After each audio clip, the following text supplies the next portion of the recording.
Hello friends, அஸ்ஸலாமு அலைக்கும். இப்போ நம்ம என்ன செய்ய போகிறோம்னா லாங்கான ஃப்ரெண்ட்ஸ் ஃப்ரைஸ் தான் செய்ய போகிறோம். வாங்க வீடியோக்குள்ளே போகலாம். வீடியோவை ஸ்கிப் பண்ணாமல் பாருங்கள். அதுக்கு முன்னால் நம்ம சேனலை சப்ஸ்கிரைப் பண்ணிக்கோங்க. அது வாங்க வீடியோக்குள்ளே போகலாம். அதுக்கு நான் 3 உருளைக்கிழங்கு எடுத்திருக்கேன். அதை நம்ம தண்ணி ஊற்றி குக்கரில் ஒரு 4 விசில் விட்டுக்கலாம். உப்பு 1 ஸ்பூன் போட்டு அதை வேக வச்சுக்கோங்க.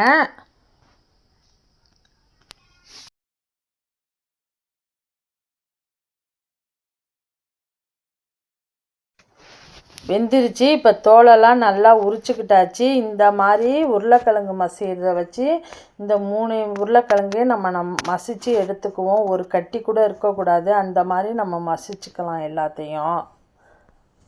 பாருங்கள், நான் எல்லாத்தையும் மசித்து எடுத்துக்கிட்டேன். இப்போ காரத்துக்காக நம்ம சில்லி ஃப்ளக்ஸ் 1 ஸ்பூன் போட்டுக்கலாம். மல்லிக்கீரை அதுவும் ஒரு கைப்பிடி அளவு அதை போட்டுக்குவோம் நம்ம. இப்போ இது கூட இப்போ நம்ம ஒரு மாவு கலக்க போகிறோம். அது என்ன மாவுனா நம்ம கார்ன்ஃப்ளவர் மாவு. அது ஒரு 4-5 ஸ்பூன் போட்டுக்கணும். நமக்கு ஒரு சப்பாத்தி மாவு வர அளவுக்கு அது அந்த பிசுபிசுப்பு தன்மைலாம் இல்லாத அளவுக்கு அந்த கார்ன் மாவை போட்டுக்கோங்க. நம்ம கார்ன் மாவு சேர்க்குறதுனால நமக்கு மேலே நல்லா மொறுமொறுப்பாக இருக்கும். இப்போ தண்ணிலாம் இல்லாத மாதிரி பாருங்கள், நல்லா சப்பாத்தி மாவு பதத்துக்கு வந்துருச்சு. இப்போ ஒரு பட்டர் பேப்பர் எடுத்துக்குவோம். அதில் ஒரு 2 ஸ்பூன் எண்ணெய் விட்டுக்கலாம். எண்ணெய் விட்டு அந்த பட்டர் பேப்பர் ஃபுல்லாக அதை தடவி விட்டுக்குவோம். அப்போ தான் நமக்கு உருளைக்கிழங்கு நமக்கு அதில் ஒட்டாமல் கிடைக்கும்.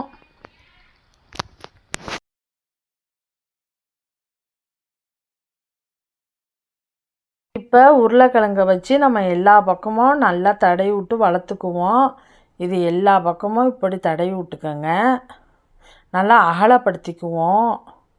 இந்த மாதிரியே நம்ம கையாலேயே வச்சு இதை நல்லா அகலப்படுத்திக்கலாம்.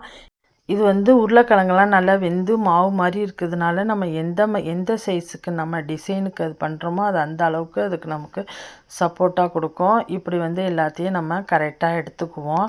நம்ம நீட்ட வாக்கில் கட் பண்ணுற அளவுக்கு இதை அழகாக சமப்படுத்திக்கலாம். எல்லாத்தையும் வீடியோவில் காட்டுற மாதிரியே பண்ணுங்கள். இது குழந்தைங்களுக்கெல்லாம் இது ரொம்ப பிடிச்ச ஸ்நாக்ஸு. உருளைக்கிழங்குல என்ன செஞ்சாலும் குழந்தைங்களுக்கு ஒன்றுமே சொல்ல மாட்டாங்க, விரும்பி சாப்பிடுவாங்க. இந்த மாதிரி நம்ம ஒரு உருட்டுக்கட்டையை வச்சு ஒரு சீராக இருக்கிறதுக்கு இந்த மாதிரி வளர்த்துக்கலாம். ஃபஸ்ட்டு கையால் எல்லாத்தையும் நம்ம உருட்டுக்கட்டையால் வளர்த்துக்கிட்டோம்னா நமக்கு சமமாக இருக்கும்.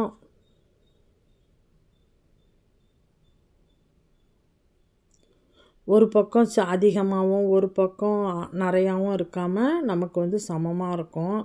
இது அப்படியே இப்போ ரெடி ஆகிடுச்சு. இது அப்படியே நம்ம ஒரு தட்டையில் மாற்றி இது நம்ம இப்போ ஃப்ரீசரில் வைக்கணும்.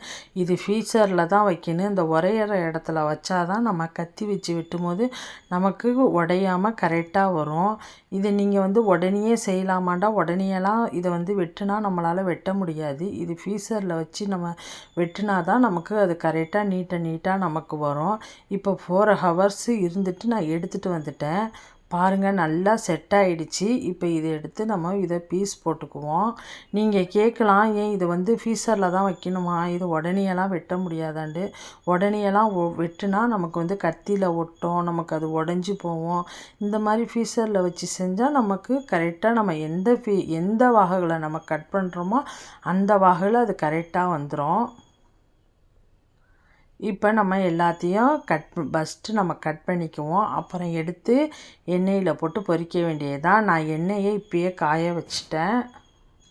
எண்ணெய் சட்டியில் காஞ்சிக்கிட்டு இருக்குது. இதை இப்போ நம்ம எடுத்துக்குவோம். எடுத்து நம்ம எண்ணெயில் போட்டு பொரிச்சிட வேண்டிய வேலை தான். இது நமக்கு இது வெட்டும் போதே எண்ணெயை சூடுபடுத்திடுங்க.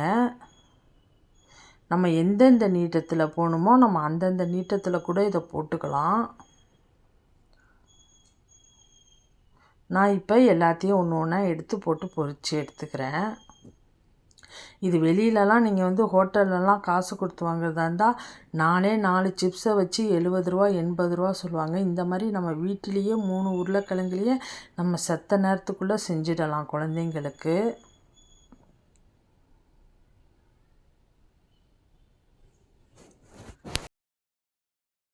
நான் பேஜாக போட்டு நம்ம எல்லாத்தையும் நம்ம இப்போ பொரிச்சுக்குவோம். நம்ம வீடியோவை பார்க்குற நீங்கள் சப்ஸ்கிரைப் பண்ண மாட்டேங்கிறீங்க. ப்ளீஸ் சப்ஸ்கிரைப் பண்ணிவிட்டு வீடியோ பாருங்கள். அப்போ தான் நான் போடுற வீடியோ நோட்டிஃபிகேஷன்லாம் உங்களுக்கு உடனே வரும். இப்போ பாருங்கள், எல்லாமே ரெடி ஆகிடுச்சு. இப்போ நம்ம எல்லாத்தையும் பொரிச்சாச்சு. எவ்வளோ நல்லா மொறுண்டு சத்தம் எவ்வளோ நல்லா கேட்குதுண்டு உங்களை நான் வீடியோவில் உங்கள்கிட்ட காட்ட முடியல. இந்த பாருங்கள் எவ்வளோ நம்ம எந்த நீட்டத்தில் வேண்டாலும் கட் பண்ணிக்கலாம். நான் இந்த நீட்டத்துக்கு போதும்னு தான் நான் கட் பண்ணிக்கிட்டேன். பாருங்கள், உங்களுக்காக தான் ஒன்று கொஞ்சம் பெருசாக லாங்காக காட்டியிருக்கேன். இது தக்காளி சாச்சோடு சாப்பிட்டா ரொம்ப நல்லாயிருக்கும். இந்த மாதிரி நீங்களும் ட்ரை பண்ணி பாருங்கள். உங்கள் குழந்தைங்களுக்கு பிடிச்ச மாதிரி செஞ்சு கொடுங்க. இந்த வீடியோ பிடிச்சிருந்தால் லைக் பண்ணுங்கள், ஷேர் பண்ணுங்கள், கமெண்ட் பண்ணுங்கள். முக்கியமாக சப்ஸ்கிரைப் பண்ணிக்க